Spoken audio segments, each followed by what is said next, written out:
isipin. Patawan niya'y 36, 24, 26. Sa parang paraan kaya ako'y nakapasko. Magaling siyang pumorma, suot niya ay hanging shirt. Lumukot siya ng pera, umangat ang kanyang skirt. Kaya ako'y biglang nagsabi, "Hey girl, I like your style." Siya gumagandang pinagpindat at nagpagkita ng smile. Tinanong niya ako, "Hey, are you under E of Euphoria?" Sumagot siya, "Hey girl, my name is Binibirocha, Binibirocha, Binibirocha." You know what? Talagang nagtatay ko siya. Binibirocha, Binibirocha. You know what? Love ako sa beauty niya. Huwag mag-sign in place. Binibirocha, Binibirocha. You know what? Nagtatay ko siya.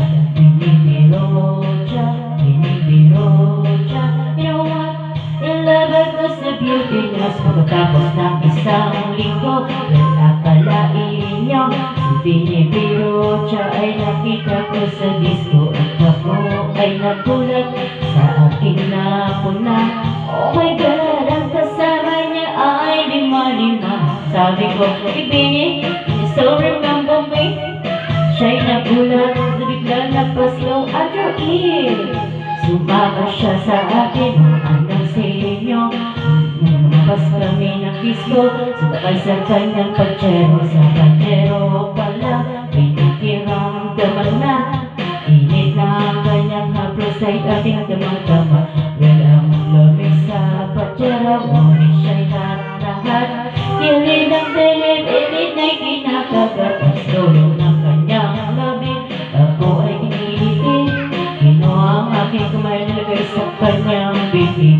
Para bang mauubusan siya nagmamadali. Pumatay siya sa akin at siya ay nagpangiti. Binibirocha, Binibirocha. You know what? Talagang tatay ko siya. Binibirocha, Binibirocha. You know what? Nagkabang ko sa beauty niya. Huwag ka sa place. Binibirocha, Binibirocha. You know what? Talagang